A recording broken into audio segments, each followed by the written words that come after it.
தனித்து போட்டியிடுவது மகிழ்ச்சி தருகிறது என்றும் இந்நிலை தொடரும் என்றும் தமிழக காங்கிரஸ் கட்சி தலைவர் ஞானதேசிகன் உறுதி தெரிவித்துள்ளார்.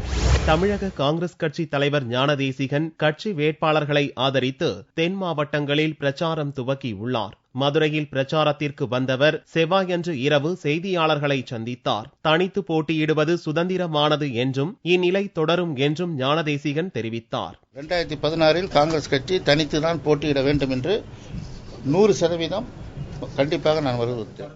ஞானதேசிகனுக்கு முன்னதாக நிதியமைச்சர் சிதம்பரம் பேட்டி தரும்போது அருகில் யாரையும் அமர விடவில்லை என்பது குறித்து நிருபர்கள் கேள்வி எழுப்பிய போது அதற்கு பதிலளிக்க ஞானதேசிகன் மறுத்துவிட்டார். மதுரைக்கு வந்திருக்கிறாரு நிதியமைச்சர் வேட்பாளர் பாரத் நாச்சிக்கும் அங்கதான் இருக்கிறாரு. பக்கத்துல அமர வச்சு கூட பத்திரிகையாளரை சந்திக்கல. மற்ற பத்திரிகையாளர் சந்திப்பை பற்றியெல்லாம் நான் பேச வரவில்லை.